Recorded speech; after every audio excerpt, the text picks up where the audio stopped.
Olá, amigos, amigas e ateus. Ô, povo chato, né? Mas eu gosto de ateu. Sejam bem-vindos a mais um vídeo do canal O Polímata. E hoje a gente vai ver esse negócio de RNA surgindo em vulcão. Será possível? Será que tem mesmo RNA sendo encontrado em rochas vulcânicas? Ou será que isso é mais uma conversa fiada, um fake news lá do nosso querido e amado Gordinho Fujão lá, o nosso querido Sacani, o Sérgio Sacani, o grande nome da ciência hoje no Brasil? Será, Sacani? Será mesmo que estão encontrando pedaços de RNA surgindo espontaneamente por aí em rochas vulcânicas? Você vai saber tudo isso depois da vinheta. Cadê a vinheta? Eu sempre boto esse negócio aqui e desaparece depois. Ó, achei.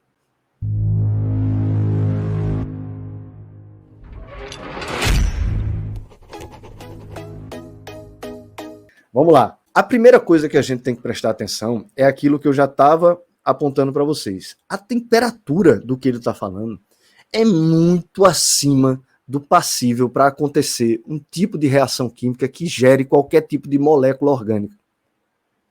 O que é que isso significa? Na bioquímica, existe um negócio chamado temperatura de desnaturação. É o ponto em que as moléculas orgânicas começam a simplesmente se desfazer, se tornam inúteis, elas se desintegram devido à alta temperatura em que elas estão expostas. Numa forma mais geral, ou seja, para moléculas orgânicas, elas começam a literalmente se desintegrar com temperaturas entre 90 e 95 graus. Só que quando a gente está lidando com aquelas organelas, com aquelas nanomáquinas, com aquelas estruturas moleculares orgânicas que existem no núcleo das células, essa temperatura não pode nem ser superior a 40 graus. Com mais de 40 graus, essas coisas que ficam no interior da célula já começam a desfazer, que é exatamente o que a gente está falando do RNA e do DNA, né? Dessa sequência primordial para existir o código, para existir a vida. O que é que isso significa? Né? Significa que locais onde a temperatura está superior a esses valores máximos não são locais de forma alguma adequados para o surgimento de RNA ou de DNA, né? E obviamente lava de vulcão não é um local adequado para surgir RNA. Isto é uma maluquice. A lava de um vulcão, que o Sacani até fala, da água da lava de um vulcão teria surgido a água, a energia, o solvente para o RNA. A lava de um vulcão, ela tem uma temperatura em média entre 700 e mais de 1.300 graus. É uma coisa absurda. Qualquer tipo de molécula orgânica nisso simplesmente seria evaporado, seria carbonizado. E aí imaginar que numa temperatura dessa pudesse surgir, então é inimaginável. É por isso que ele vai falar depois de fumarolas, que é isso que vocês estão vendo aí embaixo, que são essas manifestações vulcânicas que acontecem no fundo do mar. No caso, elas têm uma diferença fundamental. As fumarolas não saem magma. Aí vocês vão ver por que é fundamental nisso. Só que existem dois tipos de fumarolas. Existem fumarolas negras e fumarolas brancas. No caso das fumarolas negras, a temperatura média delas fica entre 200 e cerca de 400 graus Celsius. Então, passa e muito novamente da temperatura máxima suportada para que se pudesse surgir qualquer tipo de molécula de nucleotídeo, de molécula nuclear. Né? Então, a única possibilidade seriam as chamadas fumarolas brancas, que são fumarolas que são menos quentes. Então, elas ficam numa temperatura em torno de 5 graus a 60 graus. Nessas fumarolas, teria-se a temperatura, vamos dizer assim, não adequada, porque como a temperatura varia e ela passa também e tudo mais, mas uma temperatura que seria possível surgir. No restante das possibilidades, não. Então não faz sentido o Sacani não faz sentido o Sacani estar repetindo essa coisa de RNA ter surgido em vulcão ou que a lava de vulcão teve alguma influência no surgimento da vida. Né? Então, não sei se vocês viram a live passada. Na live passada eu mostrei a carreira que o Sacani deu, ele dizendo que viu meu vídeo lá dos vulcões em que eu falo de vulcões e a Terra jovem, e que não vai debater comigo. Que só vai debater comigo quando eu for lá na Itália ver essas tal de fumarolas de Solfatara. Só que aí eu fui pesquisar a respeito dessas fumarolas. Não precisei ir, mas está de pé ainda. Se a empresa quiser pagar lá para mim e minha esposa ir lá, eu vou de boa, depois a gente debate. Mas essas fumarolas de Solfatara, elas têm a característica, a média de temperatura delas fica entre 100 e 300 graus. Né? As fumarolas, elas ficam entre 100 graus Celsius e 300 graus Celsius. E aí eu soube que tem lá a branca, tem a preta, tem a amarela, tem a vermelha, que depende dos minerais que estão ali. Mas elas também não apresentam características, ou seja, uma temperatura adequada para que ocorresse essa reação química que a gente espera que ocorra, ou que eles esperam que ocorra, para uma abiogênese, ou seja, para um surgimento espontâneo de RNA. Então, essas fumarolas, na imensa maioria dos exemplos dos casos, sequer tem as temperaturas adequadas para poder surgir alguma coisa. E ainda falando dessa coisa de temperaturas, é preciso lembrar, amigos, que nessas teorias a respeito da formação evolutiva da Terra, a principal teoria, ou praticamente a única que eles têm, que é a teoria da acreção, fala aquele conto de fadas de que as rochas, numa temperatura de menos 270 graus Celsius no universo, lá no frio do universo, ao invés de baterem uma com a outra, chocarem uma com a outra e jogar uma para bem longe da outra, grudam uma na outra. É o que o professor Marcos Eberle chama de a teoria dos superbondes cósmicos, né? É que as rochas vão batendo e formando e crescendo aquilo ali, tudo vai virando lava, num frio assim de rachar. Vou falar em professor lá, do professor Marcos, rapaz, o professor Marcos só tem feito umas lives assim muito legais. Ele fez uma live a respeito da origem da água, se a água realmente teria vindo do Sol, que é outra fake news que o Sacani anda espalhando. Essa semana passada ele fez uma outra live assim maravilhosa a respeito da origem da Lua, também refutando um conto de fadas que o nosso querido Sacani gosta de espalhar. Né? Ficou muito legal aquela live, professor, muito massa. E ele também me disse agora que vai falar na próxima semana a respeito do surgimento espontâneo do RNA, só que ele vai abordar por outro aspecto. Então, vejam a live do professor Marcos, assim, ficou muito legal, as duas lives, tanto da origem da água como essa da origem da Lua, e vejam a próxima live dele, assim, tá ficando muito legal suas lives, viu, professor? Tá me saindo assim, eu fiquei surpreendido como o senhor tá controlando bem essa coisa das lives. E parece até que tá aberta, né, pessoal, a temporada de caça ao gordinho aí, Fujão.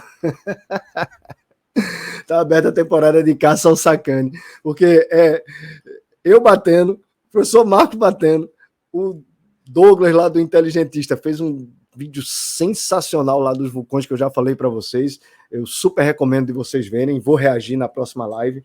Né, e parece que está aberta realmente a temporada de caça ao nosso querido Sacani aí. Muita pancada. Eu vou dar mais essa pancada. Não queria nem bater de novo, Sacani. Sério. Na próxima live, assim, eu não estava nem pensando em falar de tu, assim. Mas, pô, aí tu vai e fala aquelas besteiras lá, bota aqueles pagodeiros para falar besteira lá de terra plana, de não sei o quê, os caras que venderam não sei o quê, e pedindo dinheiro. Aí fala de mim, fala lá do Douglas, tal, não sei o quê, a gente fica sem alternativa. Vou ter que te dar umas pancadas de novo, Sacani. Vamos ver se tu vai reagir a esse vídeo aqui. Vai reagir coisa nenhuma, não reagir àquele lá do vulcão, vai reagir a esse de RNA. Vamos lá.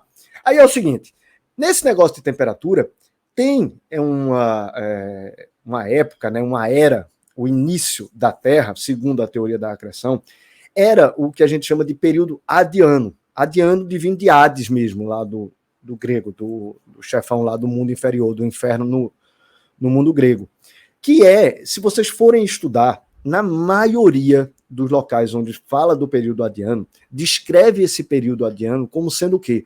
Um oceano de magma, né? Onde era tudo, a Terra era praticamente um oceano todo de magma, as rochas foram chocando uma com a outra e foram virando magma, sabe lá Deus como e sabe lá Deus por quê, e grudando lá e aquela grande, imensa bola de magma foi se formando. E eles dizem que esse período que a Terra foi esse oceano de magma, durou entre os 4,5, 4,6 bilhões de anos que eles acreditam que se iniciou esse processo, até cerca de 3,9, 3,85 bilhões de anos. Ou seja, esse processo teria durado em torno de 600 milhões de anos até começar a se esfriar e a se formar as primeiras rochas passíveis de formarem de fato uma crosta, né, que seria o chamado período Arquiano, começaria o período Arquiano. E antes do que eles começaram a descobrir, entre aspas, né, dentro dessa onda radiométrica aí, antes eles acreditavam que a vida não poderia ter existido, ou não poderia se encontrar nenhum vestígio de vida, antes de 2,5 bilhões de anos, até o final desse chamado período Arquiano. Por quê? Porque estaria também muito quente, os oceanos ainda não teriam se formado direito, ainda estaria sem condições de surgir qualquer tipo de forma de vida. Mas o que é que acontece? Tem esse artigo que foi publicado em 2014, que é chamado de Idade Adiana para um zircão pós-oceano de magma, confirmada por tomografia com sonda atômica. Veja, pós-oceano de magma. No próprio artigo fala que esse período adiano deveria ser o que eles vinham pregando até então, até 2014, até o começo, né, desse novo milênio, era que tudo era magma até 600 milhões de anos. Aí eles vão e encontram esse zircão, aí fazem aquele negócio todo errado lá de radiometria, aí encontram uma data para esse zircão de cerca de 4,4 bilhões de anos.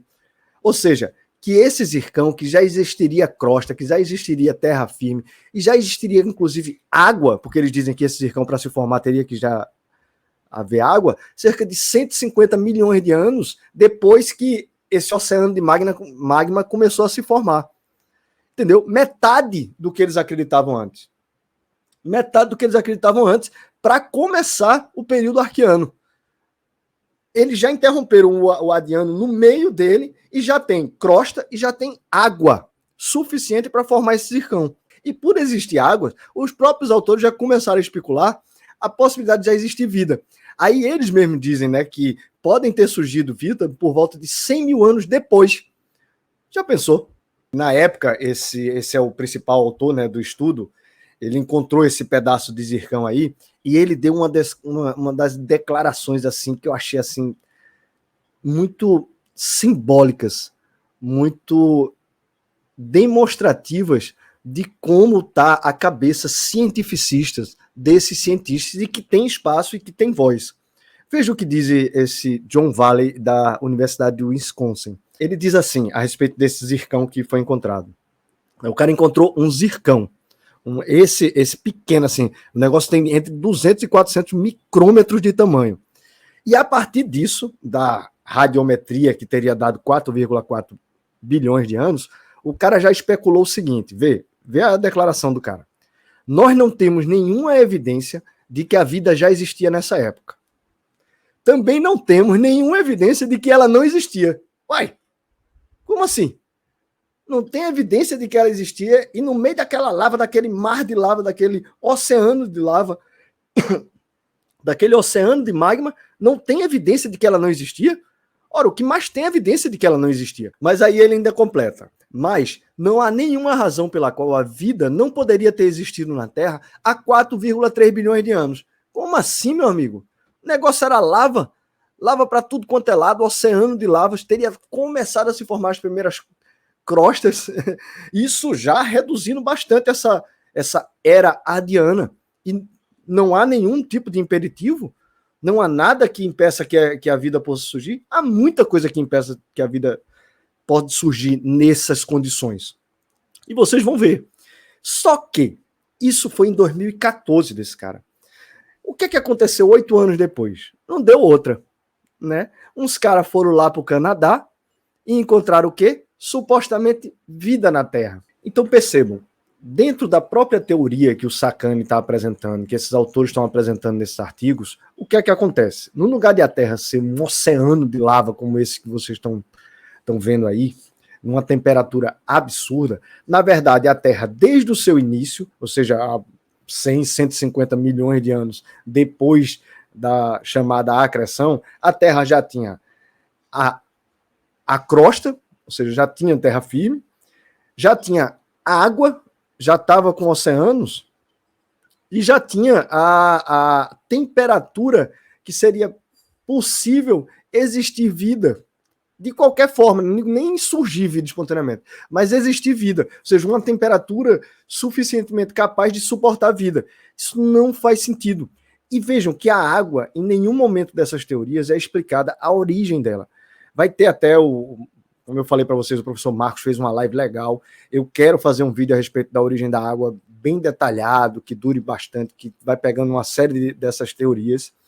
Mas percebam que quando a gente parte para os dados físicos que são encontrados, a gente encontra desde o início da Terra praticamente, que eles não conseguem ir além disso, né? Desde o início da Terra praticamente você encontra a crosta, você encontra água e tem estudos mostrando que você encontra também oxigênio. Percebam que a teoria da evolução não sabe explicar a origem de nada disso. Ela simplesmente assume que aquilo está lá. Ok? E aí, a gente entra na questão do chamado vidro vulcânico, que o Sacani fica dizendo que seria o local no qual o RNA estaria surgindo espontaneamente e teria sido encontrado. Primeira coisa de tudo é aquilo que eu falei para vocês agora há pouco. Para que houvesse vidro vulcânico, já era para ter oceano, já era para ter água na Terra. Compreendem? Então você já está partindo do princípio de que a Terra já estava com água quando esse magma vem à tona. Por quê? Porque quando o magma ele não se encontra imediatamente com algo que resfrie imediatamente, como no caso a água ou uma temperatura muito baixa da atmosfera, quando ele não encontra esse choque, ele não forma essa estrutura, essa aparência vítrica que vocês estão vendo. Ou seja, não forma essas rochas chamadas de vidros vulcânicos. Essa obsidiana, ela é uma desses tipos de rocha. Ele não vai formar isso se não tiver água, basicamente. E também não vai haver nenhuma possibilidade de existir vida se não houver água. Aí a gente precisa pensar no que realmente disse os artigos. Compreendam. Nos artigos, não há nada dizendo que foi encontrado RNA em rocha vulcânica. Aí, Sacani, para você que não conhece o que diz o artigo original a respeito de vidro vulcânico e RNA, eu vou te indicar aqui um canal no YouTube chamado Space Today. É de um gordinho lá, que é um gordinho meio falacioso, conta umas histórias lá, umas anedotas, uns contos de fada lá, que caiu de um... Se ele contar uma história lá que caiu de uma plataforma 30 metros lá e ficou só com um zumbidozinho na orelha lá, você não liga não. Tem umas coisas legais até no canal dele. Aí você vai no episódio 2804, viu, Sacani? Aí esse gordinho vai te falar o que é que realmente esse artigo encontrou. Mas perceba que esse gordinho é meio atrapalhado. Ele vai misturar esse artigo com outro achado, e que não estão correlacionados. Mas eu vou falar tanto do artigo original que fala de RNA relacionado com vidro vulcânico, como desse outro artigo que ele vai falar de RNA se autorreplicando espontaneamente, ou através de um processo evolutivo. Agora, deixa eu voltar aqui para a apresentação. O artigo ao qual o Sacani se refere nesse vídeo, falando de vidro vulcânico, é esse daí. Ele se chama Síntese Catalítica de Ácido Polirribonucleico em Vidros de Rocha Pré-Biótica. Ele é de junho de 2022, e aí ele fala de uma possibilidade de cadeias de RNA terem se formado. Veja, não é o RNA, vocês vão ver isso, mas as cadeias, esses pedaços de RNA terem se juntado em cadeias de até 100 a 300 nucleotídeos. E aí seria o vidro vulcânico o catalisador, o processo que teria feito juntar esses pedaços de RNA. E percebam, lembra daquilo que eu falei sobre a era adiana? Eles também falam que esse processo teria começado na era adiana, ou seja, no meio daquele oceano de magma. Né? Dizem os autores. Os dados sugerem que uma pequena região de impacto na superfície adiana, contendo apenas algumas toneladas métricas de vidro fraturado e permeado de água, poderia ter tido a capacidade de produzir perto de 1 grama de RNA por dia. Vê, os caras calculam até isso, né? Os caras fingem calcular até isso, de que teria a capacidade de 1 grama de RNA por dia. Uma pequena região de impacto no adiano, no meio desse inferno que vocês estão vendo aí. Aí eles mesmos completam, né, dizendo assim, limitada, é claro, esse é claro está no artigo, limitada, é claro, pelo fornecimento de trifosfatos. Mas o que seriam esses trifosfatos? Né? Seriam os chamados nucleosídeos ou nucleotídeos de trifosfatos. Nucleosídeo é quando você está falando só da pentose, do açúcar e da base nitrogenada que é ligada a ela. Quando você tem o grupo fosfato ligado à pentose, ligado à base nitrogenada, aí você tem o chamado nucleotídeo, né? Que são as estruturas fundamentais para a formação do RNA e do DNA. Mas notem, meus amigos, a gente já está falando de uma estrutura aqui bastante complexa. Você tem a base nitrogenada, que vai ter os 4 tipos diferentes, no caso do RNA, e falando da uracila, e no caso do DNA, falando da timina. Você vai ter a pentose, que é o açúcar, e você vai ter o grupo fosfato. Esse grupo fosfato, que é o fósforo, por isso que o fósforo é fundamental também nesse processo, ele, quando aparece 3 vezes, a gente chama de trifosfato. Né? Então, é essa estrutura já complexa que vai ser usada pelos autores na experiência. Então, como foi a experiência que eles fizeram nesse artigo?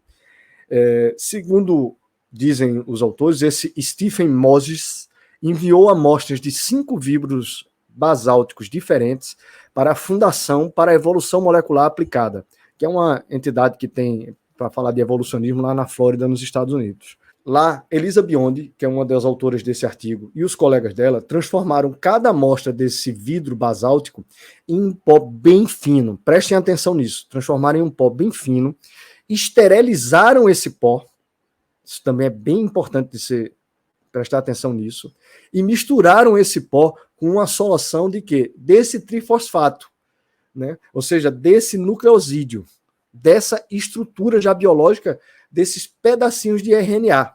Aí, segundo uma dessas autoras, a Biondi, não era necessário nem calor nem luz, ou seja, não precisava dessa energia que o Sacani fica falando.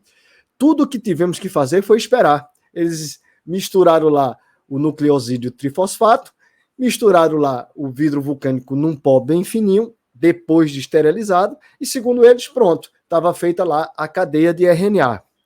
Percebam, meus amigos, o tempo todo os autores estão dizendo que o artigo deles, a experiência deles está limitada ao aparecimento, à disponibilidade desse negócio aí que vocês estão vendo, que é o nucleosídeo trifosfato, e carrega a informação. Ela já vem com a base nitrogenada, a adenina, a citosina, a uracila, a guanina, por isso que a gente chama de nucleosídeo trifosfato, né?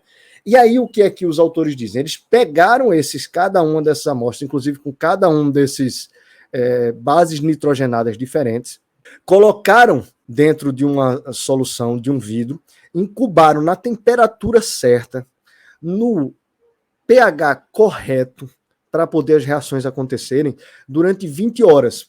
Aí com água contendo mistura de todos os 4 ribonucleotídeos trifosfatos, que é isso que eu estou dizendo para vocês.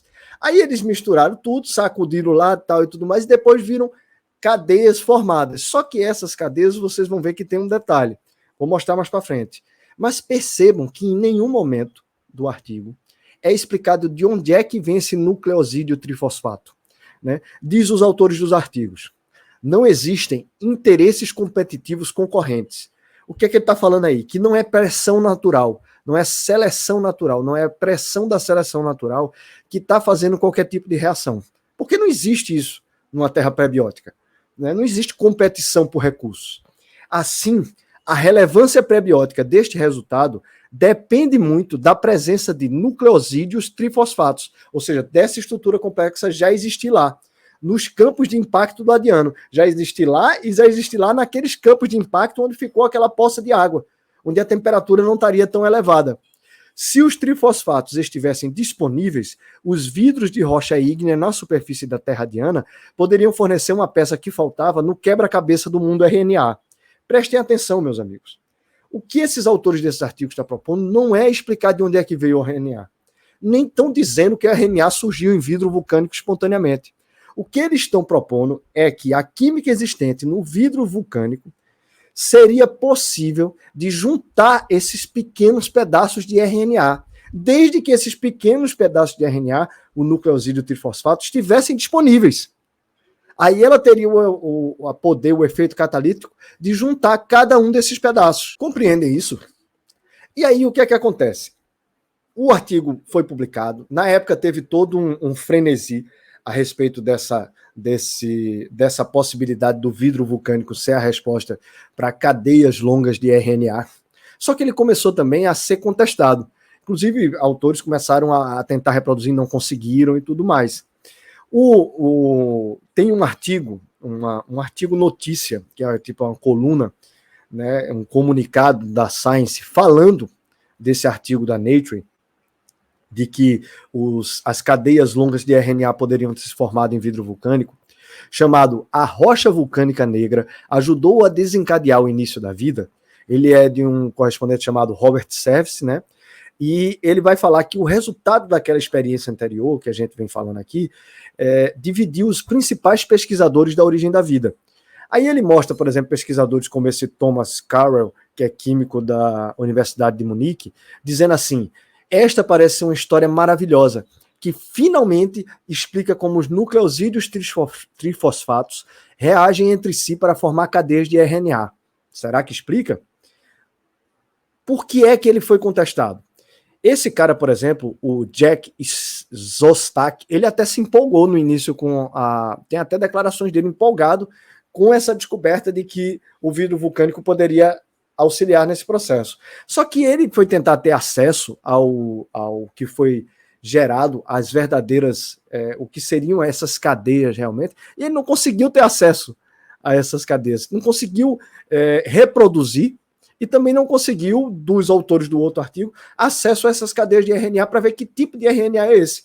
Aí esse Jack Szostak, que ele é especialista em RNA da Universidade de Harvard, ele afirma que não acreditará no resultado até que a equipe de investigação caracterize melhor as cadeias de RNA.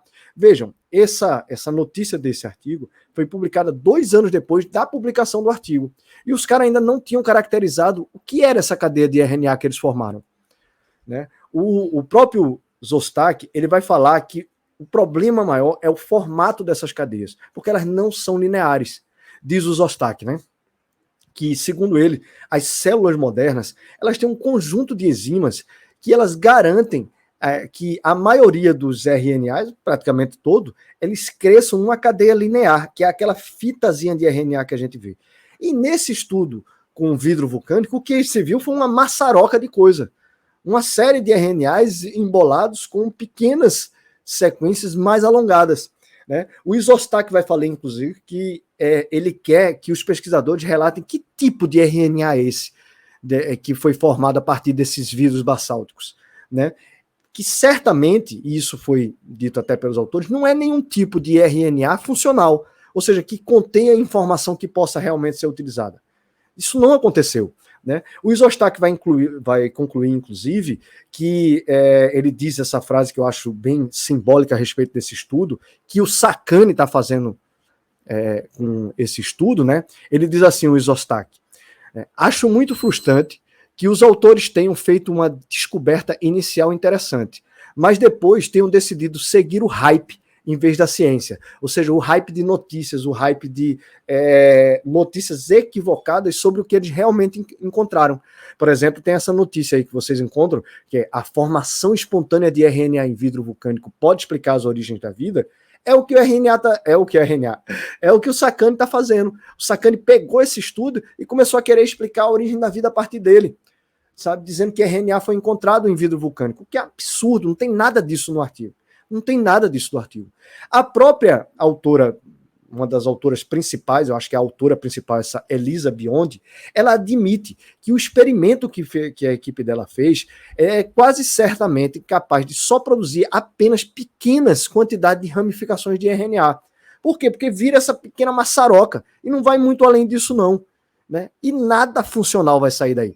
Mas você vê que a galera divulga como quase que descoberto realmente como o RNA surgiu espontaneamente em rocha. O Sakane está fazendo isso. Pô, para com isso, Sakane. Isso é fake news, meu irmão. Isso é fake news. Você vê, por exemplo, que o Robert Service, que vai publicar essa comunicação de contestação na Science, ele diz assim: os investigadores da origem da vida gostam de um mundo de RNA primordial. Como as proteínas, o RNA pode catalisar reações químicas necessárias à vida, mas o RNA também traz dores de cabeça. Ninguém encontrou um conjunto de condições prebióticas plausíveis que produziriam centenas de letras de RNA, ou seja, uma cadeia longa de RNA. Cada uma delas sendo moléculas complexas, que é o que eu mostrei para você, que são os nucleotídeos trifosfatos, para se ligarem em cadeias longas o suficiente para suportar a química complexa necessária para iniciar a vida. Ou seja, o próprio comunicador lá, o próprio colunista da Science, diz, olha, não é possível isso. E vocês vão ver que os próprios autores daquele artigo vão admitir isso no final. Fique com a gente que a gente vai até o final. Porque agora eu quero mostrar para vocês que existiam assim, vários truques que foram usados até para poder formar essa maçaroca de RNA sem sentido. Até para formar o mínimo dessas cadeias que teoricamente seriam longas, que na verdade são curtas, de 100 a 300 nucleotídeos, a maioria tem até menos do que 100 do que eles formaram. Né? Eu vou pedir ajuda agora do Fazali Hanna. Ele é um americano, ele possui pós-doutorado em bioquímica pela Universidade de Virgínia, e ele publicou esse artigo que eu acho muito legal, se chama A Montagem de RNA em Vidro Desfaz o Argumento de um Criador. Ele é de agosto de 2022, ou seja, eu acho que poucos dias até depois que o artigo falando de RNA em vidro vulcânico foi publicado. Aí o que é que diz o Dr. Hanna? Nesse artigo ele vai explicar o que é o que a gente chama de relevância geoquímica. Né? Ele diz o seguinte: à primeira vista, parece que eles estão certos. Se os vidros fossem abundantes na Terra primitiva e os ribonucleotídeos estivessem presentes em níveis suficientemente elevados, então o RNA poderia ter se formado através de catalisadores de vidro, a princípio. Mas, para que seja válida, esta reação deveria ter sido produzida sob condições primordiais, que podem diferir substancialmente das condições que os investigadores utilizam no laboratório. Em outras palavras, a reação deve ser geoquimicamente relevante. Ele está explicando aí, amigos, que essa química, essas condições que os pesquisadores estão usando no laboratório, elas precisam estar presentes na Terra, que, como a gente veio vendo até agora, não estavam presentes. Isso é o que se chama relevância geoquímica. Continua o Dr. Hanna. A relevância geoquímica expõe um dos principais problemas do trabalho em química prebiótica: um envolvimento injustificado do pesquisador. Né? Ou seja, o pesquisador vai criar toda a estrutura que é necessária. Se os pesquisadores não montassem o aparato experimental, ajustassem as condições iniciais, temperatura, pressão, pH, adicionassem os reagentes apropriados, o experimento nunca aconteceria. Não é óbvio isso? A utilização de condições cuidadosamente controladas e reagentes quimicamente puros é necessária. Observem essa parte, reagentes quimicamente puros. Vocês vão ver por quê. Aí eu vou falar truque por truque do que os autores fizeram. Primeiro é justamente as condições primitivas da Terra. Lembre que quando eles falam das condições adianas, no período adiano, foi justamente quando aconteceu aquela maluquice que eles dizem lá, da Teia de um outro planeta, um outro astro, ter vindo e batido na Terra, arrancado um pedaço da Terra e formado a Lua. Que, aliás, o professor, novamente recomendando a live do professor Marcos aqui, fala disso muito bem, traz lá as contra-argumentações ponto por ponto do que é pregado por Sacani e outros cientificistas, né? Mas essas condições eram absolutamente adversas. Diz o Dr. Hanna, isso em si já é um truque, você ter mudado totalmente as condições do que seria a Terra primitiva. Ele diz o Dr. Hanna, não é necessário dizer que as condições da Terra primitiva eram descontroladas, além de química e fisicamente complexas. Não existiam condições quimicamente puras e fisicamente controladas nesse período. Não existiam essas condições.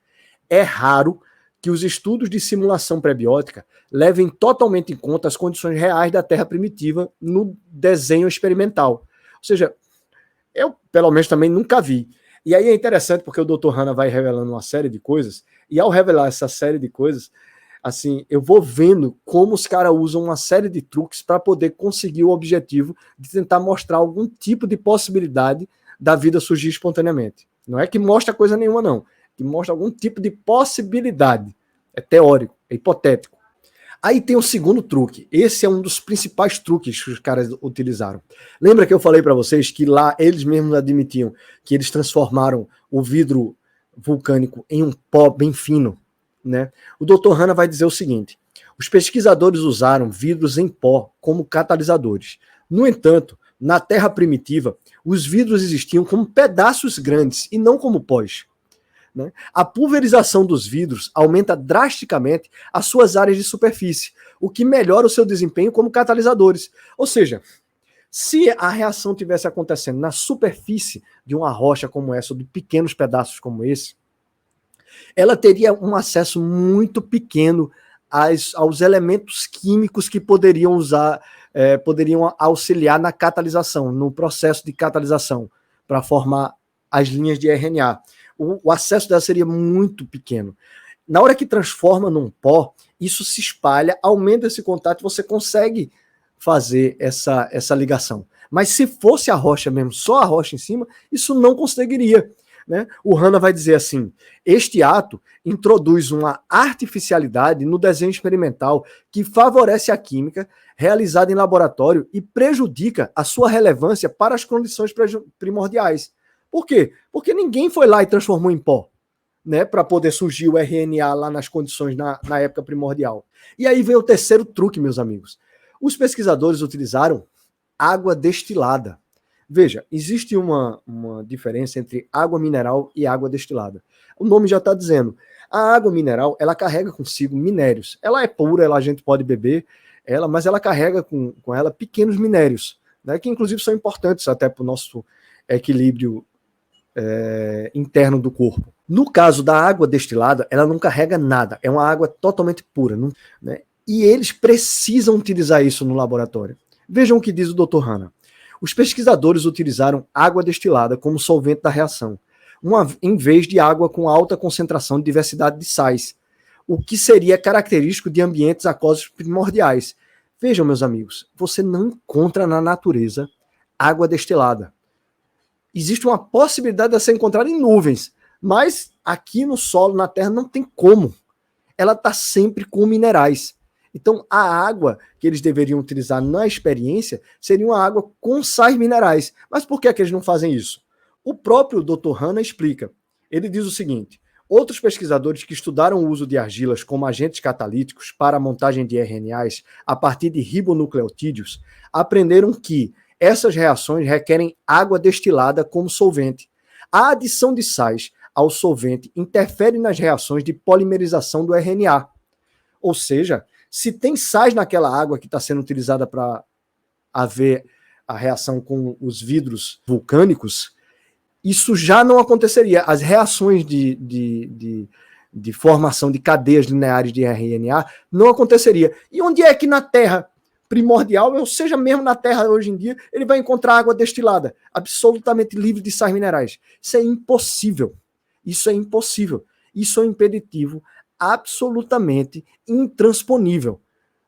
Os pesquisadores não poderiam utilizar água destilada para fazer esses experimentos, mas eles utilizam, porque ou eles utilizam ou não tem um experimento. Compreendem? Então isso é um terceiro truque muito, muito importante da gente observar. Inclusive eu comecei a observar isso em outros experimentos também. Então quando usa água destilada, já não é possível de dizer que aquilo ali aconteceu pela natureza, naturalmente. E aí a gente passa para o quarto truque que foi utilizado pelos pesquisadores lá no experimento. O que foi que eles fizeram? Eles ocultaram a complexidade existente no nucleotídeo trifosfato, né? O que é que ocorre? Eles não explicam de onde é que teriam surgido. Lembram que eu mostrei para vocês que no próprio artigo ele fica dizendo, olha, a partir da disponibilidade desses nucleosídeos trifosfatos, ou seja, dessa estrutura complexa, já está ali, já está disponível. Isso verdadeiramente é o RNA. Então o que é que os autores estavam propondo? É simplesmente uma forma deles se ligar. O RNA mesmo, eles não explicam a origem. Eles colocam lá na experiência. Então, eles transportaram complexidade para a experiência. O Dr. Hanna fala assim: a simplicidade de um processo físico ou químico não garante necessariamente a sua relevância geoquímica. O desenho experimental mascara a complexidade desse processo. Os pesquisadores desse estudo, na verdade, contrabandearam complexidade para os seus experimentos. Por quê? Porque eles já colocam lá o nucleosídeo trifosfato. Entenderam? Por exemplo, eles simplesmente assumem que os ribonucleotídeos estariam presentes na Terra primitiva. Olha, de onde é que viriam? Sabe de onde é que veio isso? Isso simplesmente não é explicado. E aí vem o quinto truque utilizado por esses autores. Eles colocam todos com a homoquiralidade correta. Vocês lembram que eu falei para vocês que, a depender se é um aminoácido, um açúcar, ele tem o que a gente chama de quiralidade. É um polo dele que, ao a luz incidir sobre ele, ele desvia e faz com que a molécula ela gire no sentido horário ou anti-horário. E aí os autores simplesmente colocam como se isso já estivesse presente, como se isso estivesse explicado. E a homoquiralidade, meus amigos, é uma das coisas mais difíceis que existem dentro dessa tentativa de explicar a vida surgindo espontaneamente. O Dr. Hanna ele vai dizer o seguinte: os pesquisadores também consideram certo que os ribonucleotídeos que teriam participado das reações de polimerização do RNA, mediadas por vidro, seriam homoquirais, ou seja, estariam girando para o mesmo lado. No entanto, não se sabe da existência de nenhum processo, seja astronômico, físico ou químico, com capacidade de gerar ribonucleotídeos homoquirais na Terra primitiva. Até para se fazer isso em laboratório, para você gerar uma homoquiralidade em uma determinada solução, é uma coisa extremamente difícil, quando possível, né? E isso simplesmente não é explicado. Eles simplesmente apresentam isso como sendo um fato. E aí, meus amigos, vem o sexto truque. Esse eu achei sensacional. Descobri isso assim, eu achei muito legal, porque eu comecei a ver isso, inclusive, em outros artigos. O Dr. Hanna vai dizer o seguinte, que antes de analisar a mistura reacional, os pesquisadores, eles tratam os vidros onde vai ficar a mistura, onde vai ser feita a reação, com ureia. Aquele negócio que sai na urina, que é um cristalzinho, que é essa forma molecular que vocês estão vendo aí, que é um pequeno cristal transparente, né? Essa ureia, ele é utilizado para lavar os vidros onde vai ser feitas as reações. Segundo o Dr. Hanna, este composto interrompe as interações das ligações de hidrogênio e teria ajudado a desalojar as moléculas de RNA adsorvidas à superfície do vidro. O que é que ele está dizendo? Vamos com calma. Adsorver é diferente de absorver. Absorver seria sugar para dentro da estrutura. Mas adsorver é aderir, é fixar. É quando as moléculas se fixam à estrutura, à parede lá do vidro, aonde ela está colocada. Segundo o Dr. Hanna, a adsorção de biomoléculas em superfícies de vidro é um problema notório que atormenta os bioquímicos. O que é que ele está dizendo? É que se não for feito esse tratamento com ureia, que é feito nos vidros, no local onde vai ser feito a experiência, as moléculas simplesmente vão grudar no vidro e não vão sair para lugar nenhum. Acabou a brincadeira. Não vai ser feita reação química nenhuma. O Dr. Hanna, ele explica assim: os bioquímicos devem tratar os frascos de vidros antes de usá-los.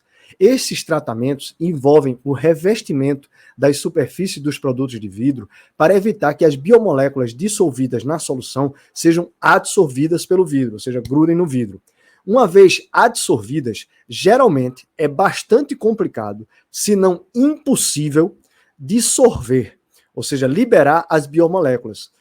Em condições primordiais, não haveria químicos por perto para lavar os vidros com ureia. Sem esta etapa, qualquer moléculas de RNA formadas pela reação catalisada pelo vidro teriam sido permanentemente adsorvidas na superfície do catalisador de vidro. Compreenderam? Ou seja, se não lava com ureia, se não está a região lavada com ureia, as moléculas não vão para lugar nenhum. É por isso que eu digo, meus amigos, malandro é malandro, mané é mané. Como já diria o inesquecível Bezerra da Silva. Porque isso tudo é malandragem, é um truque em cima do outro, para poder a experiência ser passível de trazer algum vislumbre de possibilidade de RNA surgir espontaneamente. Sem toda essa técnica, sem tudo isso aplicado, sem a água destilada, sem a lavagem com a ureia, sem o vidro vulcânico sido transformado em vidro, sem controlar a temperatura, sem controlar o pH, sem controlar a pressão, não seria possível isso acontecer. E o que aconteceu não foi basicamente nada. Ou seja, foi uma maçaroca de RNAs que se juntou ali a partir de um negócio completamente sem sentido, sem lógica, sem informação funcional. Aí vocês vão ver que os próprios autores do artigo reconhecem isso. reconhecem que não é passível de ser explicado a partir do que eles mesmos estão dizendo. E não é passível de ser explicado de forma nenhuma. Vejam o que dizem um dos autores desses artigos, o Steve Banner. Ele vai dizer assim: uma comunidade de pesquisadores da origem da vida revisita questões clássicas na química prebiótica, com esquemas químicos complexos que exigem uma química difícil de ser realizada por químicos qualificados. Até químicos qualificados têm uma dificuldade tremenda de realizar isso. Aí ele diz: o belo trabalho artesanal, ou seja, que está sendo feito por esses químicos, aparece em revistas de marcas, como Nature e Science.